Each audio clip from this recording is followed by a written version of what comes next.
governo Lula está emparedado. Ontem recebeu o ultimato público do presidente da Câmara. Tem 10 dias para apresentar uma alternativa ao aumento do IOF ou será fragorosamente derrotado no Congresso, com votos inclusive de aliados próximos. O assunto vai voltar para a mesa de Lula. Não é mais uma questão do ministro da Fazenda, subiu de nível. É o presidente da República que vai ter de arbitrar e decidir o que fazer. O que esse governo parece não entender é que já colou nele a pecha de que aumenta impostos e taxa os brasileiros. Prato cheio para a oposição na eleição do ano que vem. Na crise do IOF, o ministro da Fazenda comprou briga com quase todo mundo, a começar no dia do anúncio pelo presidente do BC, Gabriel Galípolo, mas também com o setor privado, o mercado e o parlamento. Não existe governo forte com o ministro da Fazenda fraco. Fora que é uma antecipação de uma crise contratada para 2026, a crise do orçamento. É a isso que Haddad se refere quando falou ontem em shutdown. Trocando em miúdos, se o governo pagar todas as despesas obrigatórias por lei, não sobrará nada para as discricionárias. As contas do dia a dia da administração pública, isso sem falar em investimentos. Vou até usar uma conta rápida do economista da FGV, o Paulo Gala, que é bastante ilustrativa. Ele diz assim, são mais de 300 bilhões de Bolsa Família e BPC, depois mais de 300 bi de saúde e educação, soma-se a isso mais 70 bi de seguro-desemprego, mais 1 trilhão de previdência e mais 1 trilhão de juros. Dá 2 trilhões e 700 bilhões, pronto, acabou o orçamento. Os estímulos fiscais de toda a ordem, desde a pandemia, dão sinais de esgotamento. E é isso que produz essa aparente contradição da economia brasileira. Daqui a pouco, por exemplo, será divulgado o PIB do primeiro trimestre. A mediana das expectativas está em 1,5%. A economia continua bastante aquecida, apesar da taxa de juros no maior patamar em 2 décadas. A história do mercado de trabalho, com os dados do IBGE e CAGED divulgados essa semana, é uma história de sucesso. Desemprego na mínima histórica, massa salarial em alta, trabalho com carteira assinada aumentando. Não será surpreendente se depois de hoje, caso o crescimento seja robusto, o mercado faça uma nova rodada, revisando para cima o crescimento do PIB deste ano. O problema é que essa locomotiva chamada Brasil está andando tão rápido, com motor a diesel, gastando horrores, e tem um muro logo ali na frente, vai bater. E se alguém quiser entender o porquê, parafraseando o famoso marqueteiro de Bill Clinton, é o fiscal estúpido. Bom, vamos lá ouvir o que disseram as nossas autoridades políticas e econômicas ontem. Ontem foi um dia que todo mundo quis falar alguma coisa, todo mundo deu seu recado. Vamos começar ouvindo o presidente da Câmara, Hugo Mota. Da mesma forma que o governo também nos garantiu que pode ou não apresentar uma alternativa, o governo pode também, depois desses 10 dias, decidir que a decisão está mantida do IOF, isso também foi deixado claro pelo ministro da Fazenda. Nós também deixamos claro que a nossa alternativa pode ser sim pautar o PDL, sustentando a decisão do governo. Isso foi dito de maneira muito precisa, muito pontual ao ministro Haddad. O presidente precisa tomar pé dessa situação para que, a partir daí, o governo possa apresentar essas alternativas. O que é que nós estamos defendendo, antes que perguntem? Que venham medidas mais estruturantes, que o Brasil possa enfrentar aquilo que é preciso, para poder entrarmos no momento de mais responsabilidade fiscal, e essa é uma fala que eu tenho feito. Nós temos defendido rever a questão das isenções fiscais, que o Brasil não aguenta a quantidade de isenções que hoje o nosso país tem. Se nós somarmos as isenções públicas e as isenções do setor produtivo, nós chegamos perto de 1 trilhão de reais. Nós precisamos discutir a vinculação das nossas receitas, nós precisamos discutir uma reforma administrativa que traga mais eficiência para a máquina pública. Falou o Congresso, que é muito fiscalmente responsável, né? Aprovou a extensão da desoneração da folha de pagamentos, do PES, tem um monte de incentivo tributário aí que eles estão aprovando ano após ano, não é por mágica que chegamos a gastos tributários, incentivos fiscais que hoje somam, segundo contas da Fazenda e da Receita Federal, coisa da ordem de 800 bilhões de reais. É gente que deixa de pagar imposto, é setor favorecido, Zona Franca de Manaus, Simples, PES, desoneração de 17 setores da economia, tudo isso é dinheiro que os cofres públicos deixam de arrecadar. E por isso a gente tem que pagar impostos mais altos, por isso a gente tem que aumentar imposto como o IOF. Ou seja, todo mundo é responsável junto, os três poderes, judiciário, Congresso Legislativo, né, e Executivo por gestar essa crise. Mas o importante dessa fala também do Hugo Motta é que ele disse, olha, apresente um plano B já, Fazenda. Nós não vamos aceitar mais aumento de impostos. Veja só o que o Seron, que é o secretário de Tesouro do Ministério da Fazenda, numa entrevista coletiva em que foi perguntado por repórteres quais as alternativas, qual o plano B do Ministério da Fazenda. Olha o que ele acabou confessando. Não tem plano B. Vamos ouvir.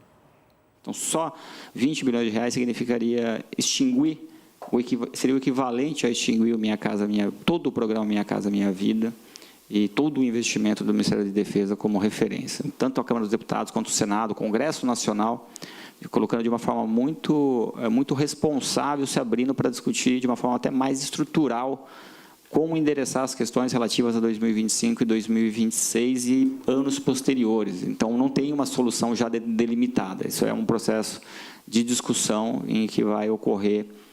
Da nossa parte, nós temos aqui um desafio intenso e é bom que assim o seja, de construir alternativas, né, de levar ao Congresso Nacional em 10 dias soluções, né, obviamente ouvindo as demais áreas de governo, passando pelo crivo do Presidente da República, mas tentar aí, em conjunto, fazer disso uma grande oportunidade para o país.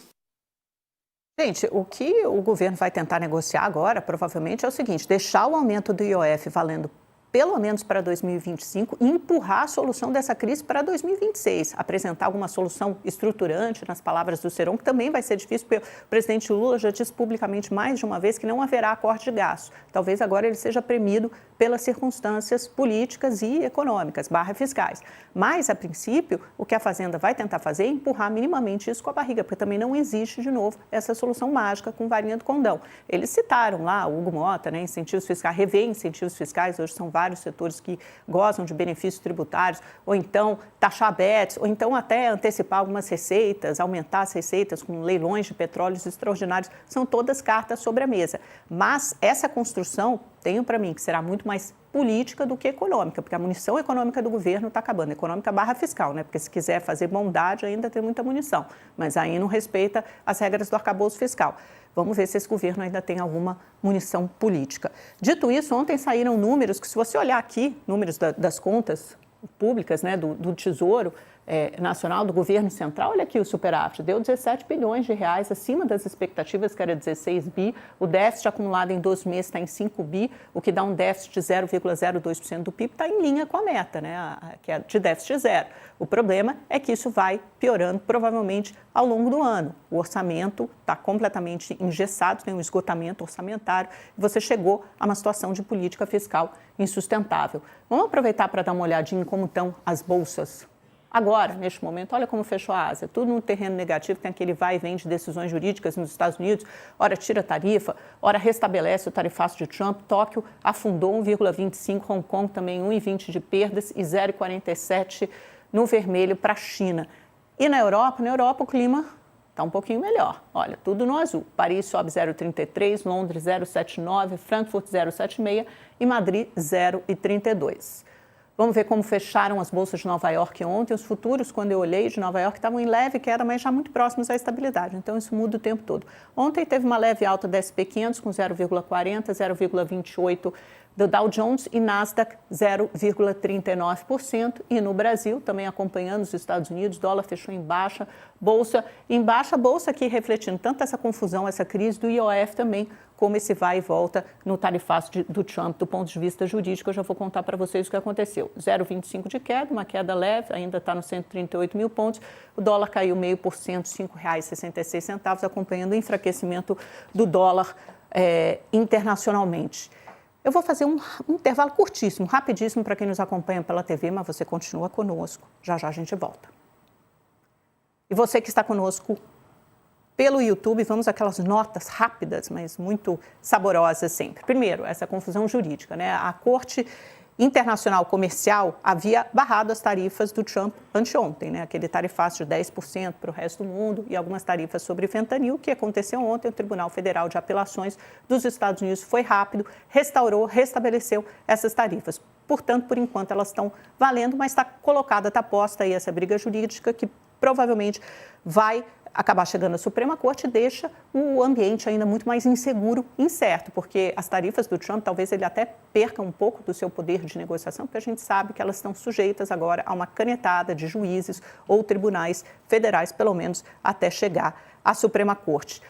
Ontem, o Trump resolveu fazer um tipo de pressão diferente sobre o Jerome Powell, presidente do FED, do Banco Central Americano. Normalmente, ele escreve em letras maiúsculas, garrafais, no Twitter, né? O antigo Twitter, hoje é o X, ou o Truth Social, melhor dizendo, que é a rede social dele, que o Powell tem que baixar juros, que o Powell é incompetente, que o Powell é o Mr. Too Late, né? Que ele está sempre atrasado para reduzir juros. Dessa vez, ele resolveu convidar o Powell para a Casa Branca. E os dois sentaram ali, tiveram um tete-a-tete, e o Trump foi claro com o Powell. Falou, olha, você tem que reduzir juros agora, porque depois a Caroline Leavitt, que é a porta-voz da Casa Branca, disse que o Trump falou assim para o Powell, olha, você está cometendo um erro ao não baixar os juros e coloca os Estados Unidos em desvantagem em relação à China e a outras nações. E o Powell, mantendo ali toda aquela firmeza e compostura, ou tentando manter pelo menos, disse, olha, o FED é apolítico, a gente age segundo dados econômicos e vamos manter assim.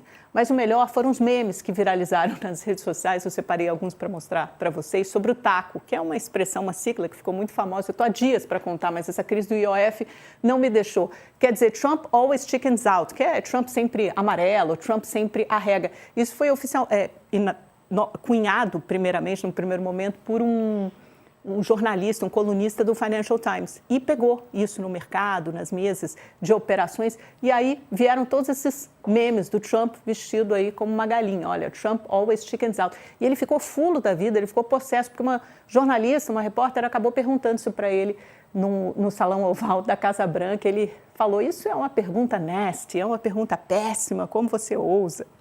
Então é isso. E a última arte rapidíssima é o PIB dos Estados Unidos. Saiu ontem a segunda leitura, a revisão, deixa eu só mostrar para vocês, uma queda de 0,2, a leitura anterior havia projetado uma queda de 0,3. Pontual, teve antecipação de importações, um pouco de perda de ímpeto de consumo, mas ainda a economia, né, a alta anualizada de 2,4% ainda é uma economia que cresce, uma economia pujante, mas que naturalmente está desacelerando.